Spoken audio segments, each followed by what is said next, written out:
जय हिंद छात्रों, आपका अपना यूट्यूब चैनल ज्ञान गंगा एजुकेशन में स्वागत है।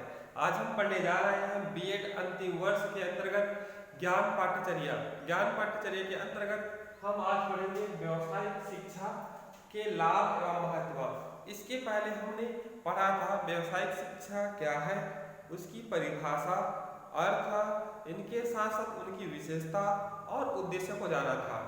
तो हमने कल पढ़ा तो स्पष्ट रूप से पता चल गया होगा कि व्यावसायिक शिक्षा क्या है, अर्थात जो व्यवसाय पर आधारित शिक्षा दी जाती है उसे व्यावसायिक शिक्षा कहते हैं। ठीक है, तो ये तो हो गया व्यावसायिक शिक्षा की बात। तो इसके पहले अनेक आयोगों ने, जैसे कि महात्मा गांधी ने, कोठारी कमीशन ने, इनके अलावा ईश्वर भाई पटेल समिति ने भी व्यावसायिक शिक्षा की बात कही है। लेकिन हम उसको देखें ध्यान से तो उसमें थोड़ा सा कार्य अनुभव, क्रियात्मक करके अनुभव, इस पर उन्होंने जोर दिया है। ठीक है, तो इस प्रकार व्यावसायिक शिक्षा अर्थात किसी व्यवसाय पर आधारित शिक्षा प्रदान की जाती है उसे व्यावसायिक शिक्षा कहते हैं। तो अनेक आयोगों ने, रविन्द्रनाथ टैगोर ने कहा है, भारत एक बहुत बड़ा देश है, यहाँ की गरीबी, निर्धनता इत्यादि को मिटाना है तो छात्रों को व्यावसायिक शिक्षा की आवश्यकता पड़ेगी, ऐसा रविन्द्रनाथ टैगोर जी ने कहा है। तो इनके साथ साथ अनेक और शिक्षाविदों ने भी व्यावसायिक शिक्षा की वकालत की है कि व्यावसायिक शिक्षा को अहम दे करके बच्चों के अंदर एक प्रकार की कुशलता, कौशलता, दक्षता का विकास कर सकते हैं, ऐसा आयोगों ने और शिक्षाविदों ने भी कहा। तो उसी को ध्यान में रखकर 10वीं के बाद, अर्थात 10वीं के बाद जैसे ITI स्टार्ट होता है और कुछ स्टार्ट होता है, पॉलिटेक्निक स्टार्ट होता है और अनेक प्रकार के जैसे बढ़ाई, कढ़ाई, सिलाई, है ना, अनेक प्रकार के ऐसे मतलब व्यावसायिक शिक्षा प्रदान की जाती है। लेकिन जो सामान्य शिक्षा है वो 11वीं 12वीं, इसके बाद कॉलेज, इसके बाद MA MSc, ये सब चलता ही रहता है।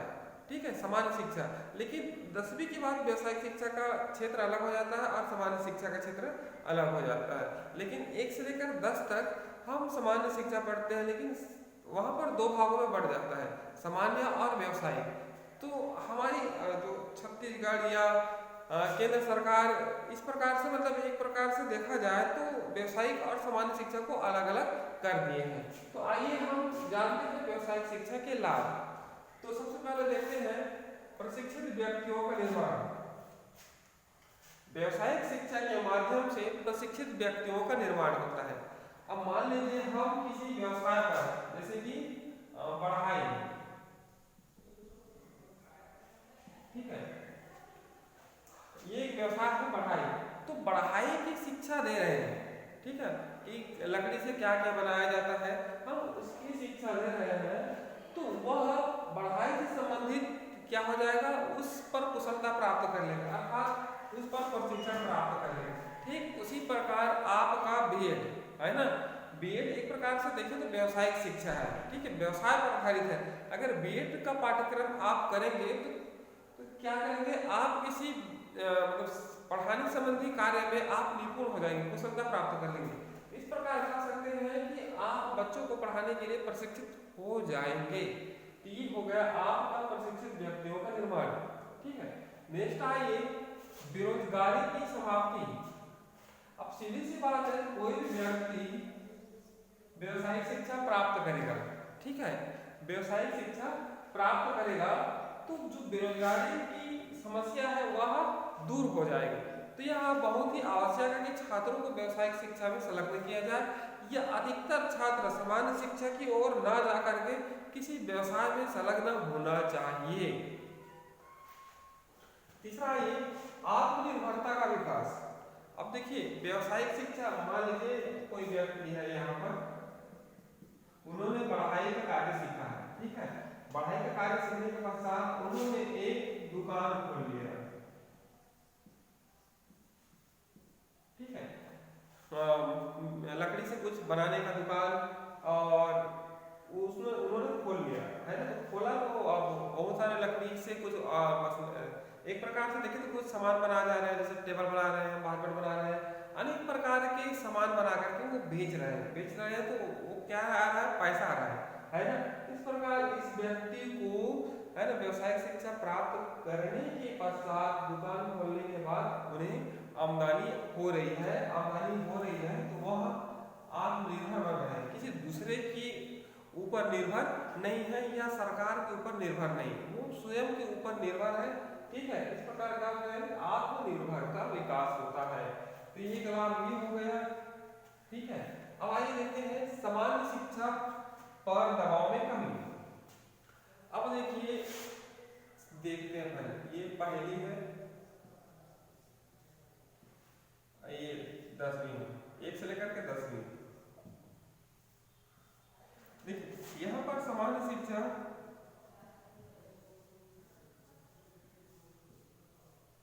और व्यावसायिक शिक्षा,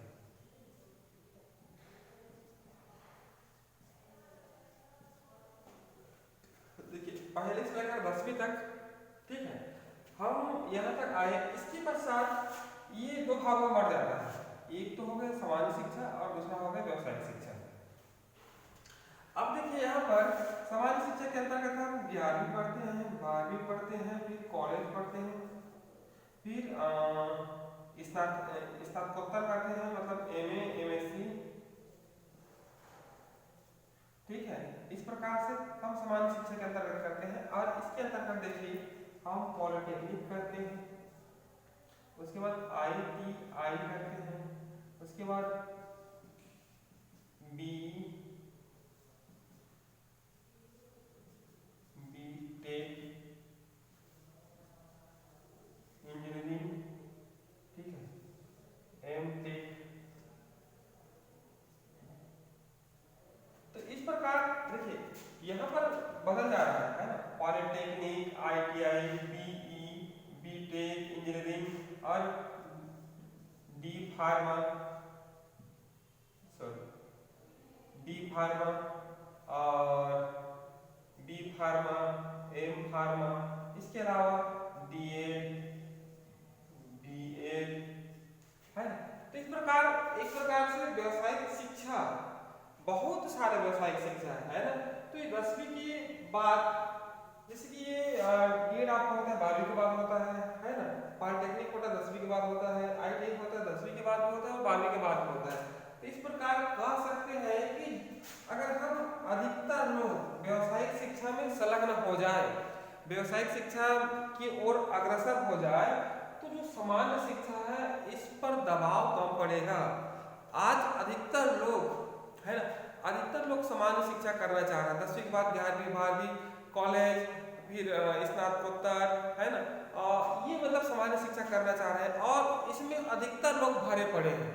और वही हम दूसरी ओर व्यावसायिक शिक्षा की बात करें तो व्यावसायिक शिक्षा में कुछ गिने चुने लोग ही जा रहे हैं जो कार्य करने के लिए इच्छुक हैं। ठीक है, तो ऐसे ही लोग जा रहे हैं, इसलिए क्या है, सामान्य शिक्षा में दबाव आ रहा है। तो अगर हम व्यावसायिक शिक्षा में अत्यधिक संख्या में शामिल हो जाए, किसी व्यवसाय आधारित शिक्षा ग्रहण करें, तो सामान्य शिक्षा है ना, सामान्य शिक्षा पर दबाव में कमी आएगी। इसलिए यहाँ पर कहा गया है कि व्यावसायिक शिक्षा का एक लाभ और है कि सामान्य शिक्षा पर दबाव में कमी। ठीक है, आइए नेक्स्ट चलते हैं, आर्थिक विकास में सहायक। अब यहाँ पर कहा गया आर्थिक विकास में सहायक। अब देखिए, किसी देश का आर्थिक विकास वहाँ के सकल घरेलू उत्पाद पर निर्भर करता है कि वहाँ के लोगों द्वारा उत्पादन कितना हो रहा है। ठीक है, वह कितना उत्पादन कर रहे हैं उस पर निर्भर करता है।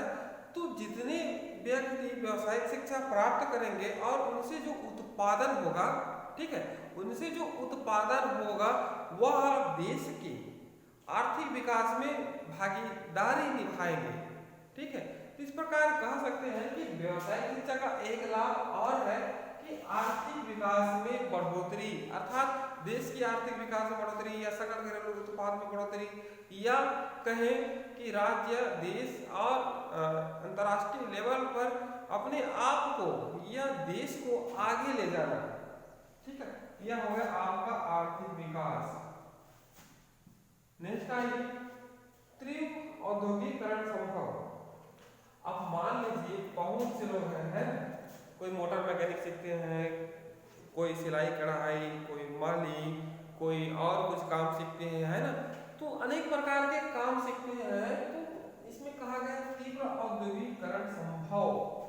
तो कहने का तात्पर्य है कि अगर हम किसी व्यवसाय की शिक्षा प्राप्त कर रहे हैं तो औद्योगिकरण अर्थात किसी उद्योग में जाएंगे, ठीक है, तो कुशल व्यक्ति वहां जाएंगे तो उत्पादन क्षमता बढ़ेगी, है ना, उत्पादन क्षमता बढ़ेगी, और बिना कुशल व्यक्ति वहां जाएंगे तो उत्पादन क्षमता घटेगी। और अधिकतर जो उद्योग है ना, वहां पर कुशल व्यक्तियों की आवश्यकता होती है, जिनसे तीव्र औद्योगिकरण अर्थात उत्पादन क्षमता बढ़ता है। इसलिए कहा गया है कि तीव्र औद्योगिकरण संभव हो पाएगा किसके माध्यम से? व्यावसायिक शिक्षा के माध्यम से। देखिए IIT से बहुत कोर्स संचालित हो रही है, तो उन कोर्सों को करके या पॉलिटेक्निक करके या सिलाई कढ़ाई, बहुत सारे और ऐसे कोर्स हैं जिनको करके हम औद्योगिकरण को और नई रफ्तार दे सकते हैं, ठीक है।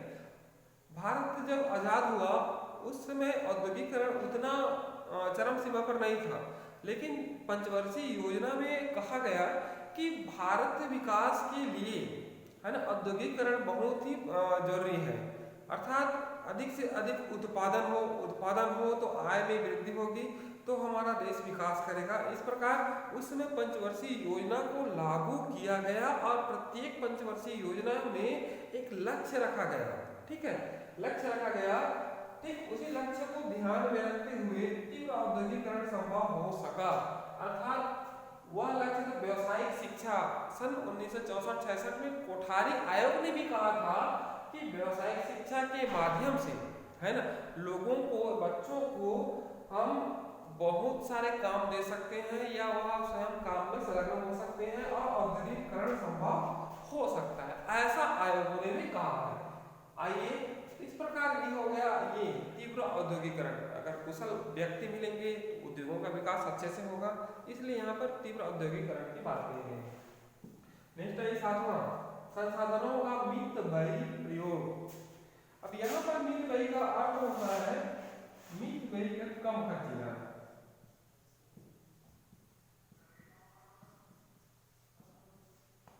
ठीक है। अब यहाँ पर कहा गया संसाधनों का मितव्ययी प्रयोग, है ना, हमारे आसपास अनेक प्रकार के संसाधन हैं जिनसे उद्योग चलता है, कोयला, पेट्रोलियम, लोहा, तांबा, अनेक प्रकार के ऐसे हमारे संसाधन हैं, है ना। तो जब हम कुशल व्यवसायिक शिक्षा के माध्यम से कुशल व्यक्ति पैदा करेंगे तो वह संसाधनों का कम प्रयोग करके ज्यादा उत्पादन लाएगा, ठीक है, संसाधनों का कम उपयोग करके, कम खर्च करके ज्यादा उत्पादन लाएगा व्यवसायिक शिक्षा के माध्यम से। ये हो गया आपका संसाधनों का मितव्ययी प्रयोग। नेक्स्ट आइए, जीवन स्तरों में उन्नति या सुधार कर सकते हैं। अब देखिए, जीवन स्तर में सुधार, अगर हम बच्चों को व्यवसायिक शिक्षा देंगे, व्यवसाय पर आधारित शिक्षा देंगे, तो वह आत्मनिर्भर होगा, किसी काम को कर सकता है या स्वयं को दुकान खोल सकता है या किसी फैक्ट्री में जाकर के वहाँ काम कर सकता है ना, जिसके कारण उनके जीवन स्तर में क्या होगा? सुधार होगा, एक प्रकार से उन्नति होगा। नेक्स्ट आइए, सामाजिक व्यवस्था का निर्माण। अब यहाँ पर सामाजिक व्यवस्था की बात कही गई है, ठीक है, जैसे कि engineer, police, doctor, carpenter, painter और जितने भी सरकारी है, जितने भी मतलब कहा जाए किसी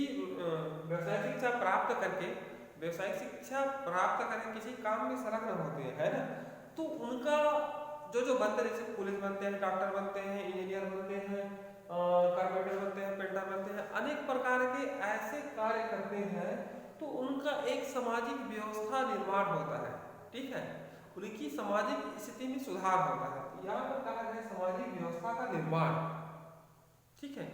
अगर किसी समाज में शिक्षित व्यक्ति या व्यावसायिक शिक्षा प्राप्त व्यक्ति वहां जाएंगे तो समाज में पढ़े लिखे लोग, कुशल लोग, ठीक है, कुशल लोग उस समाज में स्थापित होंगे, जिनसे सामाजिक व्यवस्था निर्माण होगा, अर्थात अच्छे सामाजिक स्तर का निर्माण होगा।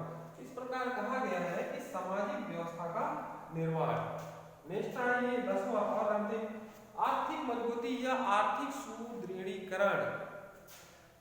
अब बच्चे व्यवसायिक शिक्षा प्राप्त करेंगे, व्यवसायिक शिक्षा प्राप्त करेंगे तो वह स्वयं को दुकान खोल सकते हैं, स्वयं आत्मनिर्भर हो सकते हैं, स्वयं काम कर सकते हैं, है ना। इनके अलावा किसी उद्योग में जाकर के या किसी के यहाँ जाकर के वह काम कर सकते हैं, है ना। तो वह आर्थिक दृष्टि से मजबूत होगा। पैसे आएगा सीधी सी बात, तो आर्थिक दृष्टि से मजबूत हो जाएगा। इसलिए कहा गया है कि आर्थिक मजबूती, इनके अलावा और अन्य पॉइंट भी बन सकते हैं, तो उन अन्य पॉइंटों को भी आप चाहे तो उतार सकते हैं या अपने इच्छा अनुसार उसको ऐड कर सकते हैं। ठीक है, ये हो गया व्यवसायिक शिक्षा के लाभ एवं महत्व। एक बार पुनः प्रशिक्षित व्यक्तियों का निर्माण, सीधी सी बात, व्यवसायिक शिक्षा प्राप्त करेगा तो प्रशिक्षित व्यक्ति पैदा होंगे। दूसरा बेरोजगारी की समस्या, है ना, तो व्यवसायिक शिक्षा प्राप्त करेगा तो बेरोजगारी की बेरोजगारी की जो समस्या है ऑटोमेटिक खत्म हो जाएगा। आत्मनिर्भरता का विकास होगा, सामान्य शिक्षा पर दबाव में कमी आएगी। ठीक है, अगर अधिक लोग व्यवसायिक शिक्षा करेंगे तो जो सामान्य शिक्षा है, वो जो भीड़ बन रहा है वह भीड़ कम होगा। पांचवा है आर्थिक विकास में सहायक, है ना, हमारी जो सकल घरेलू उत्पाद है ना वह बढ़ेगी।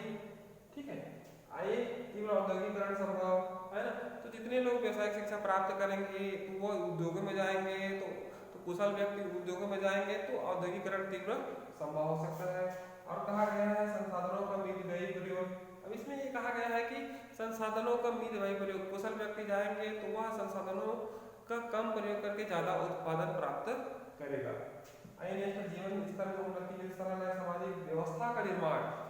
अब सामाजिक व्यवस्था कहा गया है तो वो वही है, कोई व्यक्ति डॉक्टर, पुलिस, इंजीनियर जो कुछ भी बनेगा, है ना, तो वो समाज में एक प्रकार से नई व्यवस्था का निर्माण करेगा, है ना, सामाजिक व्यवस्था का निर्माण करेगा। समाज को कैसे ले जाना है, समाज किस ढंग से आगे चलेगा, इस प्रकार ये सब लोग, सामाजिक लोग, है ना, एक नई सामाजिक व्यवस्था का निर्माण करेगा, जिनसे उस समाज की प्रगति कह सकते हैं, उनकी उन्नति हो सकता है।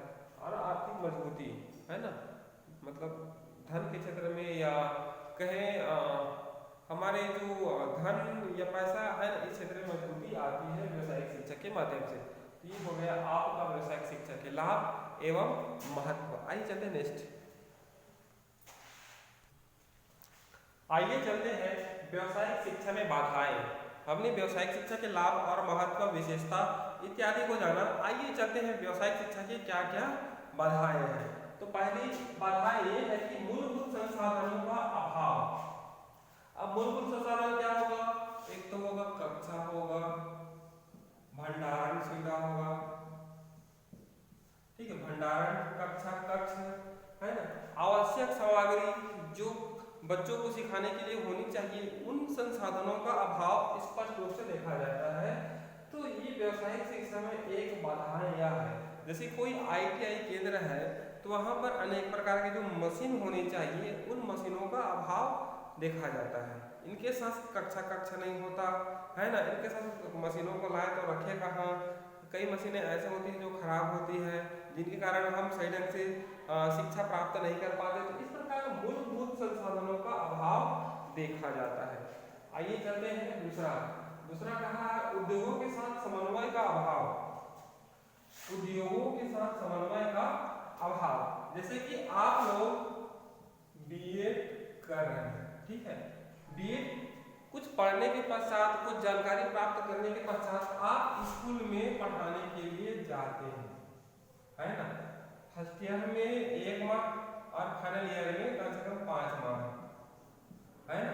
तो इस प्रकार कह सकते हैं आपका महाविद्यालय से स्कूलों के साथ क्या समन्वय है।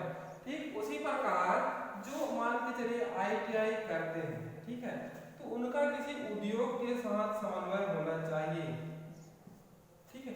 अर्थात ITI के प्रशिक्षण कर रहे हैं तो उसी बीच, है, कम से कम 5 माह के लिए या 2 माह के लिए, 3 माह के लिए क्या करना चाहिए, उद्योगों में भेजना चाहिए और वहां जाकर के कार्य करना चाहिए। लेकिन ITI और उद्योगों का समन्वय नहीं रहता, अर्थात तालमेल नहीं रहता, है ना।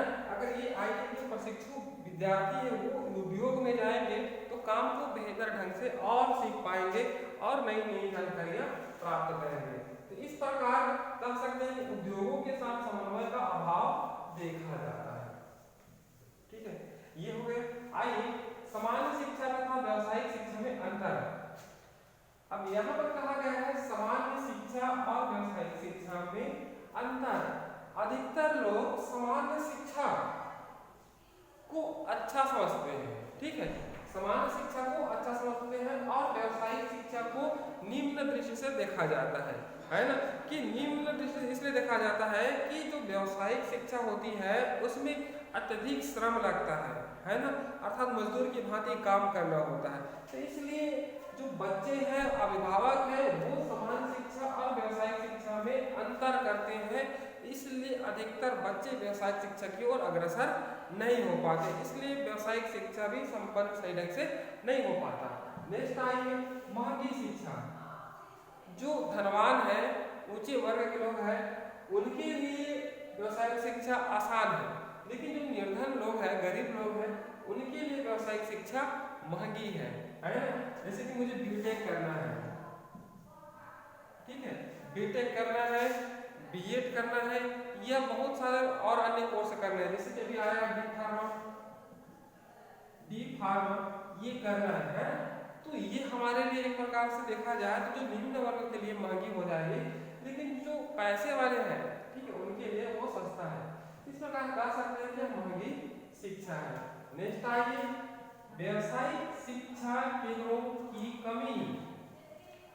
अधिकतर देखा जाता है कि जो व्यावसायिक शिक्षा केंद्र है, जहाँ पर बच्चों को व्यवसाय की जानकारी दी जाती है, वो शिक्षा केंद्रों की कमी होती है। अधिकतर ब्लॉक मुख्यालय में यह होता है, नहीं तो जिला स्तर में होता है, नहीं तो राजधानी स्तर में होता है। इस प्रकार कह सकते हैं कि जो व्यावसायिक शिक्षा केंद्र है ना, वह गाँव में भी होनी चाहिए या जहाँ पर उनकी मांग है वहाँ पर होनी चाहिए, लेकिन व्यावसायिक शिक्षा की पर्याप्त कमी व्यावसायिक शिक्षा से संबंधित जो संस्थान है उनकी कमी होती है, ठीक, संस्थान अर्थात केंद्र, उनकी कमी होती है। आइए चलते हैं नेक्स्ट, व्यावसायिक शिक्षा को शिक्षा का अंत मानना। अब यहाँ पर कहा व्यावसायिक शिक्षा को शिक्षा का अंत मानना। अधिकतर लोग व्यावसायिक शिक्षा प्राप्त करने के पश्चात वह किसी काम में संलग्न हो जाते हैं, ठीक है, जैसे कि किसी व्यक्ति ने ITI किया या पॉलिटेक्निक किया, ठीक है, पॉली किया, उसके बाद वह किसी काम में संलग्न हो गया या किसी काम कंपनी में वह कार्यरत है ना, तो क्या हो जाता है, उसका शिक्षा का अंत मानता है। आज मेरी शिक्षा खत्म हो गई, अब यही मेरा रोजगार, ऐसा वह मानता है, अर्थात एक प्रकार की अलग विचारधारा हो जाती है, लेकिन ऐसा नहीं है, ठीक है। व्यावसायिक शिक्षा प्राप्त करने के पश्चात किसी हम रोजगार में संलग्न हो जाते हैं, तो हम रोजगार प्राप्त करते करते हम पढ़ सकते हैं। तो इस प्रकार शिक्षा का अंत नहीं समझना चाहिए। इस प्रकार की विचारधारा वाले लोग भी हैं, बहुत से ऐसे लोग हैं जो व्यावसायिक शिक्षा प्राप्त करके वह उस व्यवसाय से संबंधित कार्य को कर रहे हैं, जिनके कारण वही समझते हैं कि अब हमारी पढ़ाई लिखाई कोई मतलब नहीं है। नेक्स्ट आइए योग्य व्यक्तियों के परिवेश का अभाव। देखिए अधिकतर क्या होता है, जो व्यक्ति उस व्यवसाय को करना चाहता है ना, जिसमें वह इच्छुक है, तो वो योग्य व्यक्तियों का अभाव देखा जाता है, ठीक है, और जो उस काम को करना नहीं चाहता वो किसी कारण आकर के उसमें क्या लेते हैं, मतलब परवरिश लेते हैं। इस प्रकार जो योग्य व्यक्ति है उनकी कमी होती है। अब मान लीजिए जिनको कार्य करने की इच्छा है, अब देखिए बहुत से लोग बीएड करना चाहते हैं, वो 12वीं के बाद बीएड कर लेते हैं, उसके बाद बीएड करते हैं, अर्थात उनका पढ़ाना एक प्रकार से रोजगार ऐसा समझते हैं, है ना, मेरा मतलब व्यवसाय पढ़ाना ही होना चाहिए, ऐसा समझते हैं, मेरा कर्तव्य ये है ना। इस प्रकार के विचारधारा लोग केवल बीएड को करते हैं, लेकिन कई लोग ऐसे होते हैं जो सामान्य शिक्षा प्राप्त करना चाहते हैं और सामान्य शिक्षा प्राप्त करके वह उच्च जॉब में जाना चाहते हैं, सामान्य शिक्षा प्राप्त करके उच्च जॉब में जाना चाहते हैं। जब उनको उच्च जॉब नहीं मिलती है तो वो कहाँ आते हैं, बीएड करने के लिए, वो कहाँ आते हैं, डीएड करने के लिए, अर्थात व्यावसायिक शिक्षा की ओर अग्रसर होते हैं, है ना। तो इस प्रकार जो व्यक्ति उस लायक है ही नहीं उसको भी बीएड कराया जा रहा है, ठीक है। इस प्रकार कहते हैं कि योग्य व्यक्तियों के प्रवेश का अभाव। अधिकतर शिक्षा के क्षेत्र में अयोग्य व्यक्ति भरे पड़े हैं, इसलिए शिक्षा सही ढंग से बच्चों को मिल नहीं पा रही है। तो ऐसे लोगों को चाहिए कि अच्छे योग्य व्यक्ति आए जो पढ़ाने के काबिल हो, या जो व्यक्ति उस कार्य को करने के काबिल है, ऐसे व्यक्तियों का प्रवेश होना चाहिए। नेक्स्ट है 8वां, शारीरिक श्रम के प्रति असम्मान। अब देखिए, जो व्यवसायिक शिक्षा है वो लगभग श्रम पर आधारित है। ये जो व्यवसायिक शिक्षा है वो श्रम पर आधारित है। तो इस प्रकार शारीरिक श्रम के प्रति असम्मान, मतलब सम्मान की दृष्टि से नहीं देखा जाता। और कई लोग ऐसे होते हैं जो सामान्य शिक्षा प्राप्त करके अच्छे जॉब में है ना, तो वो लोग जो ये जो शारीरिक श्रम के प्रति असम्मान व्यक्त करते हैं, ठीक है, ये दोष हो गया। नेक्स्ट आइए, शिक्षा संस्थाओं का निम्न स्तर। बहुत से ऐसे शिक्षा संस्थान है ना, जब उसका निरीक्षण किया गया उन शिक्षा संस्थानों का, तो A, B, C, D इस आधार से ग्रेड दिया गया, ठीक है। जो अच्छे संस्थान है उसको A ग्रेड, जो उससे कम है उसको B ग्रेड, उससे और कम है C ग्रेड। इस प्रकार से उनका जो स्तर है दिनों दिन घटते ही जा रहा है। और कुछ संस्थान ऐसे हैं जो अच्छे भी हैं, लेकिन यहाँ पर कहा गया शिक्षा संस्थाओं का निम्न स्तर, अर्थात वहाँ पर उपयुक्त संसाधन नहीं है, बच्चों को सही ढंग से पढ़ाते नहीं है, और कहा जाए सही ढंग से कार्य करवाते नहीं है, जिनके कारण वहाँ का जो स्तर है निम्न है। अक्सर ऐसा नहीं देखा जाता है कहाँ की सरकारी स्कूल अच्छा है, कहाँ का प्राइवेट स्कूल अच्छा है ना, तो हम अच्छाई की ओर भागते हैं, ठीक है। और जो गलत होता है वहाँ पर, या कहें जहाँ अच्छा पढ़ाई नहीं होता हम वहाँ पर नहीं जाते। इस प्रकार कह सकते हैं कि शिक्षा संस्थाओं का निम्न स्तर, जिसके कारण व्यवसायिक शिक्षा सही ढंग से सफल नहीं हो पाता। आइए कहते हैं नेक्स्ट, भ्रष्ट तंत्र। अब देखिए, भ्रष्ट तंत्र के अंतर्गत ये कहा गया है कि अधिकतर लोग क्या करते हैं, भ्रष्टाचारी होते हैं, है ना, जिनके कारण योग्य व्यक्तियों का चयन न करके जो पैसे वाले व्यक्ति हैं उनका चयन हो जाता है। और कभी कभी ये होता है कि भ्रष्ट तंत्र के अंतर्गत जिस व्यक्ति का अनुपस्थिति 80% नहीं है उनको भी परीक्षा में बैठा दिया जाता है।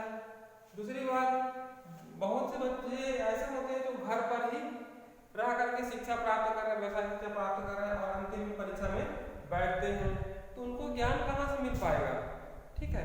और बहुत से ऐसे हैं जैसे नकल, वो घर में है या परीक्षा जब हो रहा है तो वहाँ पर नकल चलता है, नकल में वो पास हो जाता है।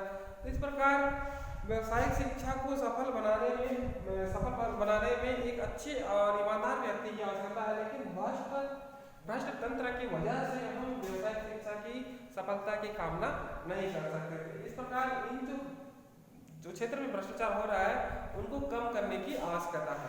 नेक्स्ट है ये आपका रोजगार का संकट। बहुत से बच्चे रोजगार मतलब व्यवसायिक शिक्षा प्राप्त कर लिए हैं, लेकिन उनको उनके हिसाब से उचित रोजगार नहीं मिल पा रहा है। इस प्रकार रोजगार की समस्या भी दिखाई देती है। नेक्स्ट है अनुसंधान का अभाव। बहुत से ऐसे विद्यालय है जहाँ पर अनुसंधान होना चाहिए।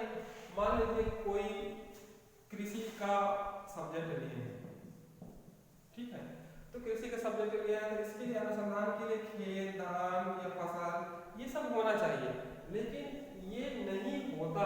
इस प्रकार कह सकते हैं कि सही ढंग से वो एक प्रकार से देखें तो सही ढंग से अपने विचारों को नए तर्कों पर जोड़ नहीं पाते, ठीक है, या नए विचार नहीं दे पाते। अर्थात एक प्रकार से देखें तो अनुसंधान की कमी दिखाई देती है।